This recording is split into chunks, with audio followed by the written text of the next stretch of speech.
Hello and welcome to SPMIS Academy. Today we'll analyze important newspaper articles of 16th July 2026. Please note you can download the PDF version of today's newspaper analysis by clicking the link given in the comment section. This is the list of the topics that we'll be covering from today's newspaper. The first topic is about 7 autonomous hill development councils in Ladakh. Important from our syllabus GS paper 2 Indian polity point of view. Ladakh के बारे में कुछ basic information देखते हैं। देखिए, Ladakh is India's largest union territory. उसकी population लेकिन काफ़ी कम है, लगभग 3 लाख के आसपास पॉपुलेशन है and that makes Ladakh sparsely populated region. Population density काफ़ी कम है। 2019 तक Ladakh use to be part of state of Jammu and Kashmir. फिर 2019 में special status of Jammu and Kashmir को रिवोक किया गया। साथ ही साथ political structure of Jammu Kashmir को बदला गया। जम्मू कश्मीर को 2 यूनिट्स में डिवाइड किया गया, जम्मू एंड कश्मीर एंड लद्दाख, दोनों को यूनियन टेरिटरी बना दिया गया। Jammu Kashmir was made union territory with legislative assembly. तो Ladakh became union territory in 2019 with 2 districts, Leh and Kargil.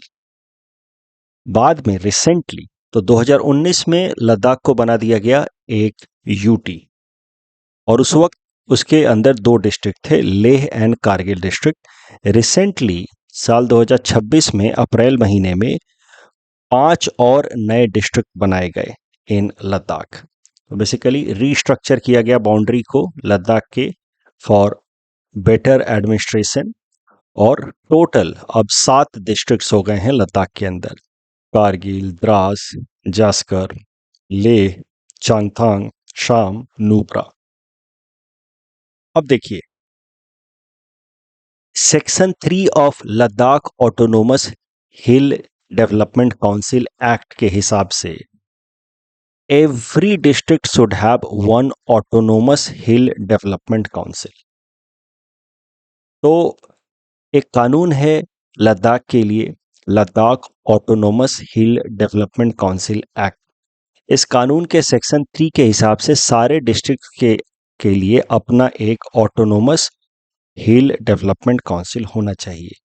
तो इसी सेक्शन 3 को फॉलो करते हुए अब चूंकि 7 डिस्ट्रिक्ट्स हो गए हैं लद्दाख के अंदर, तो 7 total autonomous hill development councils बनाए गए हैं। पहले 2 ऑटोनोमस हिल डेवलपमेंट काउंसिल्स थे, अब 5 नए ऑटोनोमस हिल डेवलपमेंट काउंसिल्स बना दिए गए हैं। तो total now there are 7 autonomous hill development council. That is the news. Ladakh administration has announced that an autonomous hill development council will be constituted in each of Ladakh's 7 districts. Earlier there were only 2 autonomous hill development council.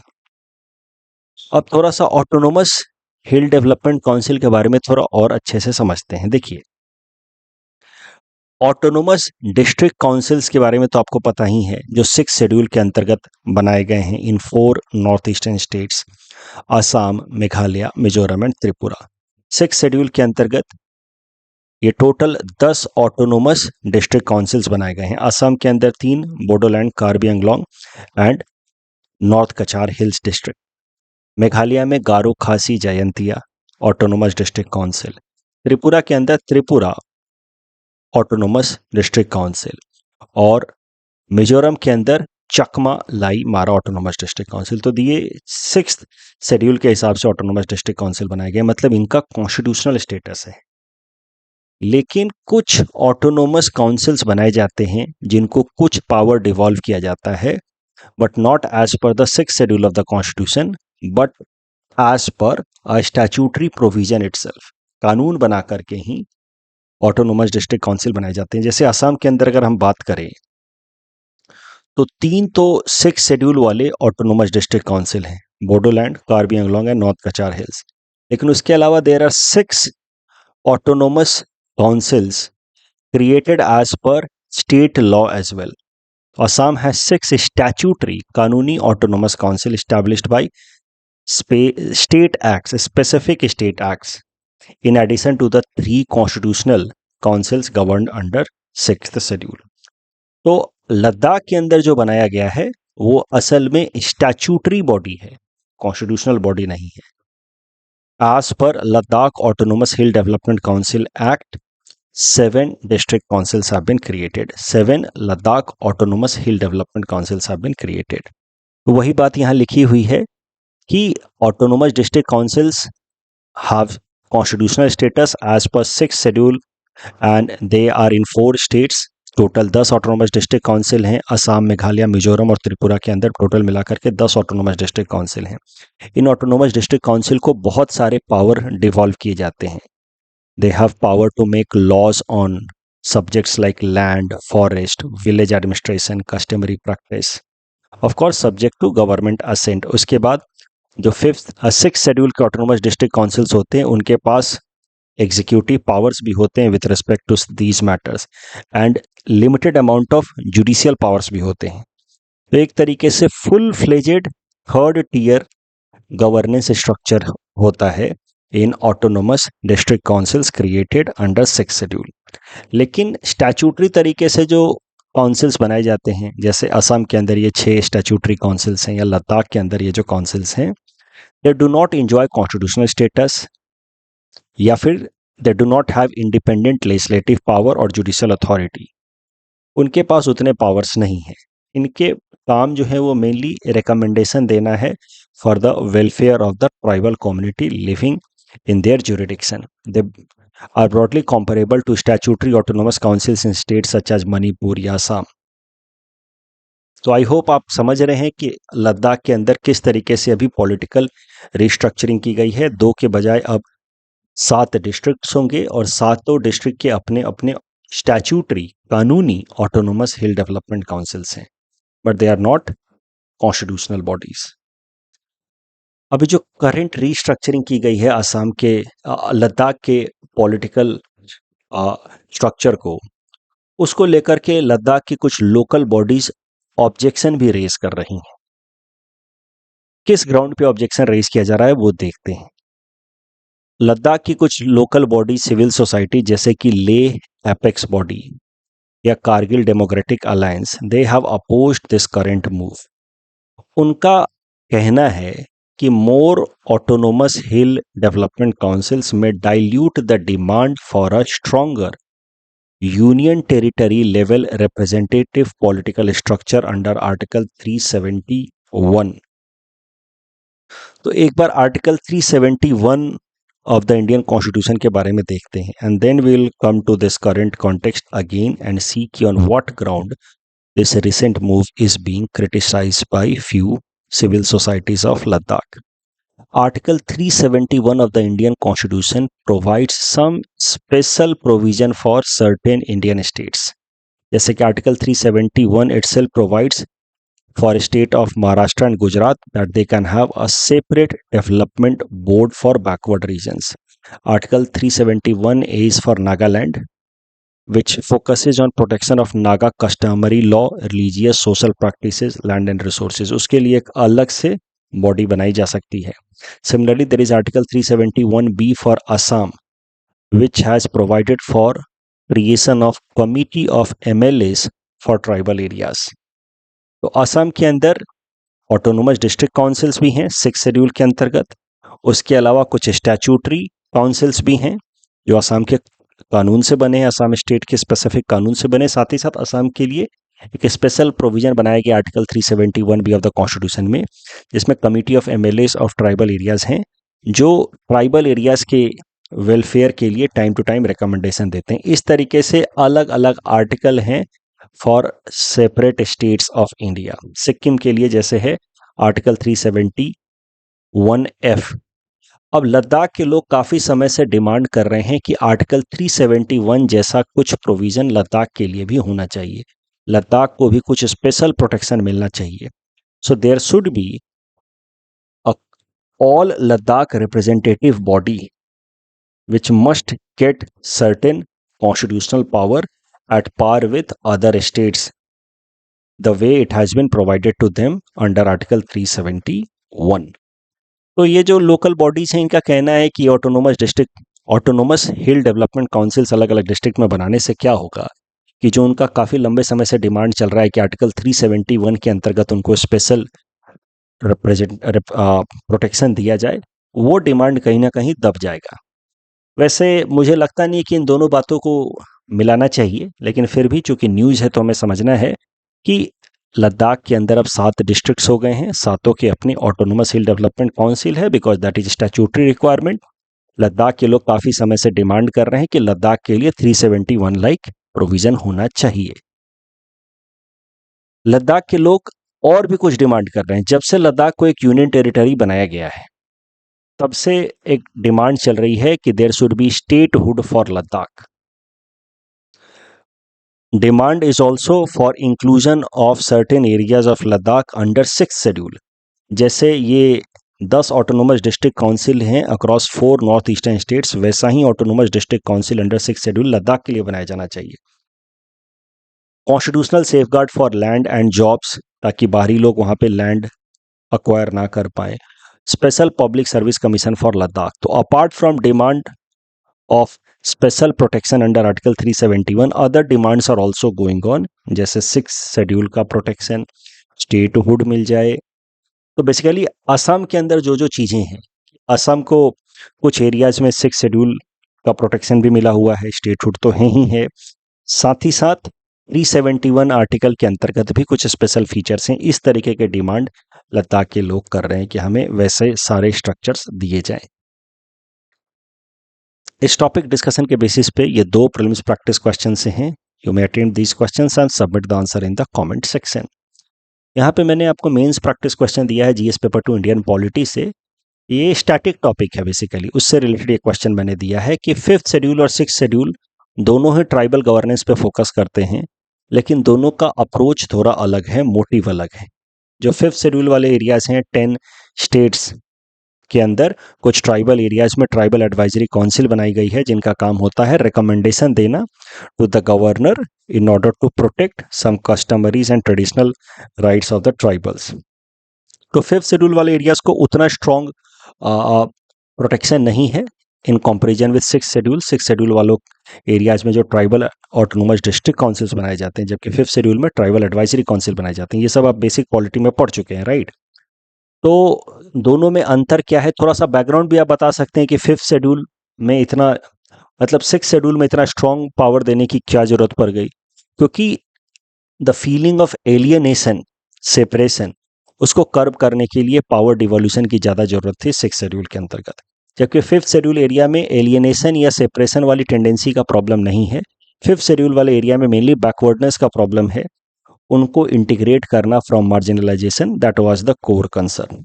तो दोनों 5th schedule और 6th schedule के include करने के पीछे both aim at tribal governance, लेकिन उनका include करने के पीछे मकसद है कि दोनों एरियाज के जो ट्राइबल्स हैं उनका कंसर्न और डिमांड अलग अलग है। इस कारण से 2 अलग अलग तरीके के ट्राइबल गवर्नेंस प्रोविजन हैं हमारे संविधान के अंदर। उस पर यह क्वेश्चन है, आप इसको अटेम्प्ट करें। आप भारत का मैप बना करके ये सब जरूर दिखाएं कि किस एरियाज में 6th शेड्यूल है, कहाँ कहाँ पे 5th शेड्यूल वाले स्टेट से हैं। वो 10 स्टेट जो 5th शेड्यूल वाले हैं वो सब बताएं। Next topic is with respect to Indian economy, semiconductor mission 2.0, mobile manufacturing scheme and urea plant, इससे रिलेटेड करंट अनाउंसमेंट है। Cabinet committee on economic affairs chaired by prime minister Narendra Modi ji has cleared 3 important projects for Indian economy. तो GS paper 3 Indian economy से related ये 3 point सीधे सीधे आप याद रखिएगा। इंडिया सेमीकंडक्टर मिशन 2.0, तो सेमीकंडक्टर मिशन तो पहले ही लॉन्च हुआ था साल 2021 में सेमीकंडक्टर रिलेटेड मैन्युफैक्चरिंग के लिए। अब उसका सेकंड फेज लाया जा रहा है सेमीकंडक्टर मिशन 2.0, जिसमें 1.27 लाख करोड़ रुपए खर्च किए जाएंगे। लक्ष्य है to make India global hub for semiconductor design and provide end to end semiconductor manufacturing processes. तो सेमीकंडक्टर मिशन 1 में certain activities were being focused कि फैब्रिकेशन ऑफ सर्टेन चिप्स वगैरह करें, लेकिन अब डिजाइनिंग भी करेंगे। सेकंड सेमीकंडक्टर मिशन के अंतर्गत लक्ष्य है। तो फॉरवर्ड एंड बैकवर्ड लिंकेजेस करके भारत के अंदर सेमीकंडक्टर मैन्युफैक्चरिंग की एंड टू एंड सॉल्यूशन या end to end ecosystem develop किया जाए, that is the goal under semiconductor mission 2.0। इसको इम्प्लीमेंट करने वाली बॉडी है ministry of electronics and information technology. दूसरा, मोबाइल फोन मैन्युफैक्चरिंग स्कीम, इसके अंतर्गत 62.5 थाउजेंड करोड़ रुपए खर्च किए जाएंगे अगले 5 साल में। लक्ष्य अगेन नाम से जैसा आपको समझ आ रहा है, भारत को मोबाइल फोन मैन्युफैक्चरिंग में एक लीडर बनाना है ताकि हमारी इंपोर्ट डिपेंडेंसी घटे और हम मोबाइल फोन में एक्सपोर्ट करना शुरू कर दें। इसके लिए भी नोडल मिनिस्ट्री है ministry of electronics and information technology. तीसरा इंपॉर्टेंट इनिशिएटिव है with respect to urea manufacturing, national investment policy for urea 2026, NIPU 2026। 8 से 9 नए गैस बेस्ड यूरिया प्लांट्स लगाए जाएंगे। तो 8 या 9 गैस बेस्ड यूरिया प्लांट्स लगाए जाएंगे। गैस बेस्ड मतलब उसमें मीथेन का इस्तेमाल किया जाएगा, CH4, और वहां से हाइड्रोजन निकाला जाएगा और हाइड्रोजन को फिर रिएक्ट कराया जाएगा अमोनिया के साथ in order to make urea. तो ऐसे प्लांट्स को कहा जाता है gas based urea plants. Gas based urea plants are relatively cleaner, उनका इन्वायरमेंट पे कम इम्पैक्ट होता है। और भी यूरिया प्लांट्स होते हैं, नेप्थल बेस्ड यूरिया प्लांट्स होता है या फ्यूल ऑयल यूरिया प्लांट होता है जहाँ पे नेप्था से या फ्यूल ऑयल से हाइड्रोजन निकाला जाता है, उसका फिर थोड़ा इन्वायरमेंट पे नेगेटिव इम्पैक्ट ज़्यादा होता है। Even coal based urea plant होता है। तो क्लीनर यूरिया प्लांट्स 8 से 9 गैस बेस्ड यूरिया प्लांट्स लगाए जाएंगे under NIPU, national investment policy of urea 2026। इसकी मदद से इंपोर्ट डिपेंडेंसी हमारी रिड्यूस होगी। अभी भी हमारे देश की जो यूरिया के रिक्वायरमेंट है उसमें 25% हमारा इंपोर्ट के थ्रू ही मीट होता है। यू सी, हमारे देश में 40 मेट्रिक टन तक की यूरिया की रिक्वायरमेंट होती है, उसमें से 10 मेट्रिक टन हम लोग इंपोर्ट करते हैं। लेकिन ये 8 से 9 नए गैस बेस्ड यूरिया प्लांट्स लगने के बाद 10 मेट्रिक टन तक का हमारे देश में प्रोडक्शन बढ़ जाएगा, तो हमारी इंपोर्ट डिपेंडेंसी पूरी तरीके से कम या खत्म हो सकती है। That is the goal under NIPU. इसकी नोडल मिनिस्ट्री है ministry of chemical and fertilisers. इस टॉपिक डिस्कशन के बेसिस पे प्रीलिम्स प्रैक्टिस क्वेश्चन है। Please attempt this questions and submit the answer in the comment section. Semiconductor mission 2.0 में क्या improvement है with respect to earlier semiconductor mission, उसके ऊपर ये क्वेश्चन मैंने दिया है आपको। तो सेमीकंडक्टर 1 2021 में लॉन्च किया गया, उसके मुकाबले जो सेमीकंडक्टर मिशन 2 है इसमें फोकस है कि एक कंप्लीट इकोसिस्टम डेवलप किया जाए सेमीकंडक्टर मैन्युफैक्चरिंग का। कंप्लीट इसमें फॉरवर्ड एंड बैकवर्ड लिंकेजेस किए जाएंगे। तो पहले सिर्फ फोकस था चिप मैन्युफैक्चरिंग पे, अब चिप डिजाइनिंग पे, प्रॉपर स्किल फोर्स डेवलप करने पे, R&D करने पे, सब कुछ पे फोकस रहेगा ताकि भारत की डिपेंडेंसी दूसरे देशों के ऊपर पूरी तरह से खत्म हो जाए और भारत एक इकोसिस्टम डेवलप कर ले सेमीकंडक्टर मैन्युफैक्चरिंग में।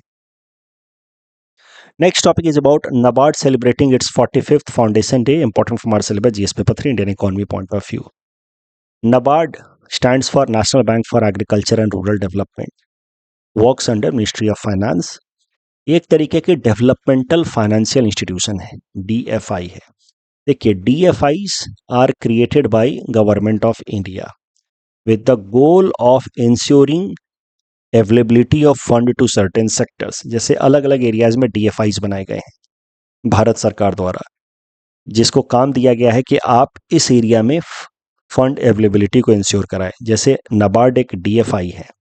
NABARD का पूरा नाम देखें, national bank for agriculture and rural development. तो नाम से जैसा आपको समझ आ रहा है कि इसको भारत सरकार ने बनाया है विद द गोल कि एग्रीकल्चर और रूरल डेवलपमेंट के लिए फंड इंश्योर कराए, फंड अवेलेबल कराए NABARD। तो NABARD एक डेवलपमेंटल फाइनेंशियल इंस्टीट्यूशन है created by the government of India for ensuring availability of fund in the area of agriculture and rural development. वैसे ही है इस तरह के डेवलपमेंटल फाइनेंशियल इंस्टीट्यूशंस और भी हैं, जैसे SIDBI है, small industrial development bank of India. तो इंडस्ट्रियल डेवलपमेंट के लिए, इंडस्ट्रीज के लिए, छोटे छोटे इंडस्ट्रीज के लिए फंड अवेलेबल कराना। नेशनल हाउसिंग बैंक, तो हाउसिंग रिलेटेड इंफ्रास्ट्रक्चर कंपनियों के लिए फंड अवेलेबल कराना, ये काम होता है नेशनल हाउसिंग बैंक का। एक्जिम बैंक, वो भी एक डेवलपमेंटल फाइनेंशियल इंस्टीट्यूशन है, उसका काम होता है कि एक्सपोर्ट करने वाली कंपनियों के लिए फंड अवेलेबल कराना। अब देखिए, कुछ डेवलपमेंटल फाइनेंशियल इंस्टीट्यूशंस जो होते हैं, they provide loan directly to the businesses या इंटिटीज जो उस फंड का इस्तेमाल करेंगे for creation of some infrastructure या फिर creation of some factory unit. तो कुछ डीएफआई सीधा सीधा लोन प्रोवाइड करते हैं और कुछ डीएफआईज लोन देते हैं to the banks on a condition कि दीज लोन्स या this money should be further given to people for a specific activity only.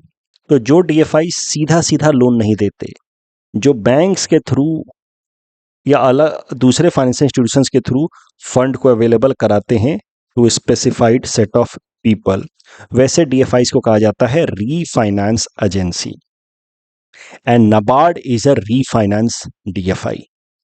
मतलब नबार्ड जो है वो एग्रीकल्चर या रूरल डेवलपमेंट के लिए सीधा सीधा लोन नहीं देता। फार्मर सीधा नबार्ड नहीं पहुंच जाएगा कि हमको दो एग्रीकल्चर के लिए loan. NABARD provides loan to RRBs, cooperative bank या commercial banks with a condition that this fund should be made available for agriculture and rural development। जैसे फार्मर्स के लिए farmer producer organisation, self help group, rural MSMEs, rural enterprises, इसके लिए loan दिया जाए। इस कारण से नबार्ड एक डीएफआई भी है क्योंकि इसको बनाया गया है गवर्नमेंट ऑफ इंडिया द्वारा for ensuring availability of fund for a specific sector. साथ ही साथ ये एक रीफाइनेंस इंस्टीट्यूशन है। नबार्ड अलग अलग इनिशिएटिव्स अपने थ्रू इंप्लीमेंट कराता है, जैसे किसान क्रेडिट कार्ड। तो आरआरबीज में फार्मर्स को क्रेडिट कार्ड मिलता है, इसकी मदद से जब चाहे वो कुछ पैसा निकाल सकते हैं फॉर एग्रीकल्चरल एक्टिविटीज़। ये किसान क्रेडिट कार्ड स्कीम जो आरआरबीज रन करते हैं, इसको इम्प्लीमेंट कराने में नबार्ड हेल्प करता है, नबार्ड फंड अवेलेबल कराता है। तो इस तरीके से NABARD is a development financial institution and also a refinance agency. Current news ये है कि NABARD which was created in 45 years ago, NABARD को 45 years ago बनाया गया था 12 जुलाई को। तो इस कारण से NABARD has recently celebrated it's 45th foundation day. इसका थीम है रूरल एमएसएमई विमेन एंटरप्रेन्योर। जो अपना फाउंडेशन डे मनाया उसने FPOs, bankers, primary agriculture credit societies. तो ये थीम इतना इंपॉर्टेंट नहीं है। नबार्ड के बारे में हमने जानकारी ली, डीएफआई समझा क्या होते हैं, रीफाइनेंस इंस्टीट्यूशन समझा हमने क्या होते हैं। नबार्ड के बारे में कुछ और इन्फॉर्मेशन देख लेते हैं। इसका हेड ऑफिस मुंबई में है, साथ ही साथ इसके रीजनल ऑफिस सारे स्टेट्स में है।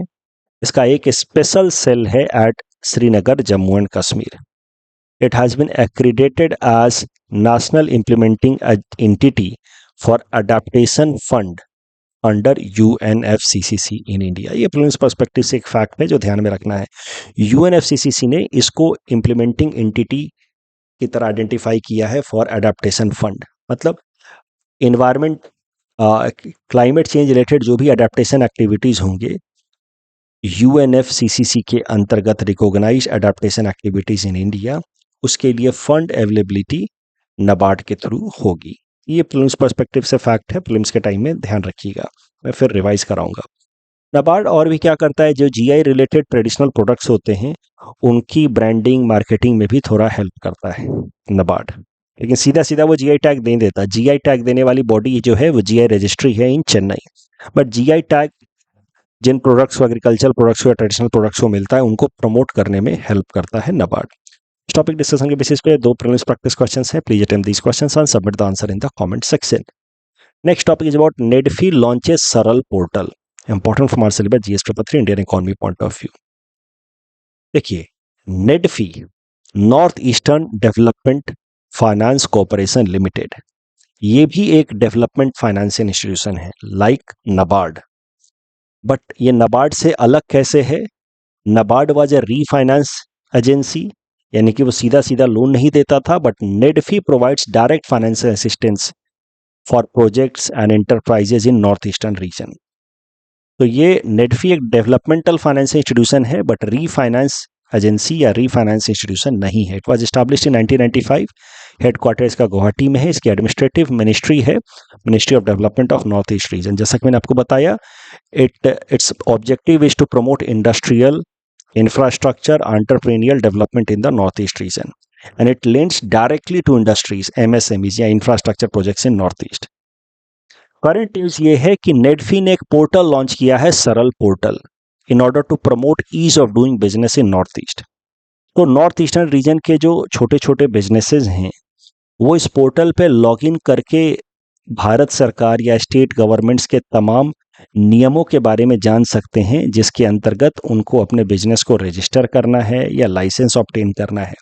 तो बेसिकली छोटे छोटे बिजनेसेस को गाइड करने के लिए कि how they can start their business and how they can ensure regulatory compliances, NEDFi has launched Saral portal. इस टॉपिक डिस्कशन के बेसिस पे प्रीलिम्स प्रैक्टिस क्वेश्चंस हैं। Attempt these questions and submit the answer in the comment section. French Revolution became a symbol of struggle against social inequality, and before the revolution, the first and the second state enjoyed extensive privileges, and the third stage bore heavy tax and compulsory unpaid labor. That is true. And second is reason is real, a correct explanation of assertion. यहाँ पे liberty, equality, fraternity French revolution से, parliamentary system UK से, and fundamental right United states से। तो सब सीधे सीधे ही matched हैं। ओएनडीसी का मुख्य काम था बड़े या है लार्ज ई कॉमर्स प्लेटफॉर्म के डोमिनेंस को ब्रेक करना। Registering of self help group and monitoring production and income, ये कराया जाता है थ्रू सी लीप्स पोर्टल, ना कि ई सरस। ई सरस के थ्रू सेल्फ हेल्प ग्रुप्स का प्रोडक्ट ऑनलाइन सेल करने में मदद किया जाता है, and wider market access through ONDC. तो correct option will be 3 and 4। Chemical evolution theory के हिसाब से जो सेल्स अर्थ पे थे उन्हीं से लाइफ की शुरुआत हुई है। एक्सोजेनस डिलीवरी थ्योरी के हिसाब से organic molecules reach earth through asteroids, meteoroids and comets. तो बोथ स्टेटमेंट्स आर करेक्ट। जो इंटरस्टेलर मीडियम में कार्बन सुगर्स मिले हैं उससे एक्सोजेनस डिलीवरी थ्योरी स्ट्रेंथन होती है। Laspeyres volume index helps in measuring change in the production, eliminating the effect of price change. Index of service production ministry of statistics and programme implementation ने launch किया है, उसको compile करती है, and it is service sector counterpart of IIP. Correct. That's all from our side for today. Thanks for watching.